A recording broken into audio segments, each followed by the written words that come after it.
Im heutigen Architektenporträt befassen wir uns mit Andrea Palladio, welcher bürgerlich Andrea di Pietro hieß. Die Geburt Palladios wird manchmal mit dem 8. November, oft aber auch mit dem 30. November im Jahr 1508 datiert. Nachdem Palladios Vater einen Lehrvertrag für seinen jungen 13-jährigen Sohn abschloss, arbeitete Palladio unter dem Architekten und Steinmetzen Bartolomeo Cavazza in Padua. 1524 wird Palladio Mitglied der Maurer- und Steinmetzzunft in Vicenza. Darauf nahm ihn der angesehene Giovanni di Giacomo da Polezza in seine Werkstatt auf.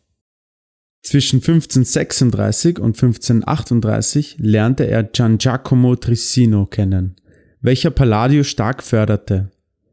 Er finanziert ihm eine Reise nach Rom, so dass Palladio sich mit der Architektur Roms, insbesondere mit dem Werk von Vitruv, auseinandersetzen kann. Zu dieser Zeit beginnt seine Tätigkeit als Baumeister und Architekt. Seine Bauwerke waren hauptsächlich Villen, er entwarf jedoch auch Paläste, Kirchen und Theater. Die Bautätigkeit Palladios beschränkte sich hauptsächlich auf die heute italienische Provinz Veneto bzw. Venetien. Zu seinen frühesten Werken zählen die Villa Godi aus dem Jahr 1537, die Villa Piovene aus dem Jahr 1541 und die Villa Pisani aus dem Jahr 1542. Sehr bekannt wurde Palladio jedoch erst mit dem Palazzo della Ragione in Vicenza, für welchen er am 11. April 1549 den Auftrag bekam. Doch nicht nur Palladio wurde durch dieses Bauwerk bekannt, sondern auch das sogenannte Serlianer-Motiv. Dabei handelt es sich um eine Fenster- oder Portalöffnung, welche oben mittels eines Rundbogens abgeschlossen wird und an beiden Seiten von einer kleineren, gerade abgeschlossenen Öffnung flankiert wird. Der Ursprung dieses Motives ist der Triumphbogen. Da es jedoch erst unter Palladio berühmt wurde, wird es heute oft auch als Palladio-Motiv bezeichnet. Während des Baus des Palazzo della Ragione entwarf Palladio diverse Villen.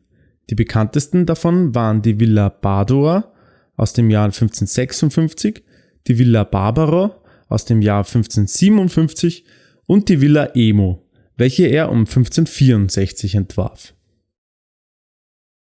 1565 bekommt Palladio den Auftrag, eine Kirche in Venedig zu errichten, welche eine entscheidende Bedeutung für die Stadt hat.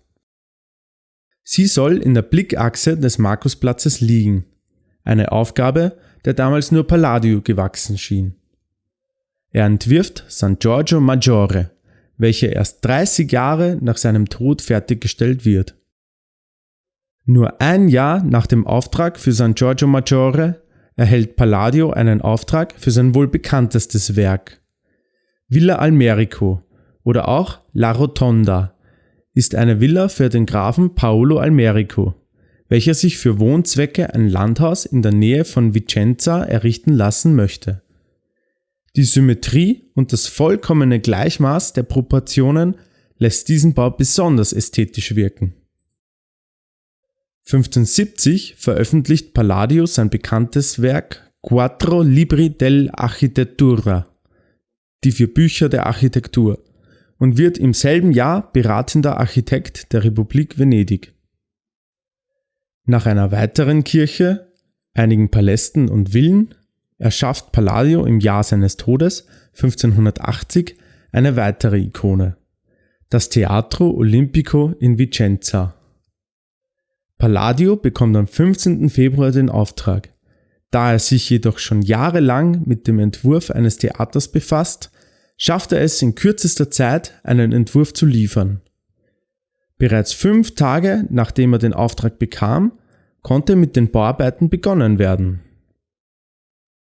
Am 19. August 1580 stirbt Palladio in Vicenza oder Masa.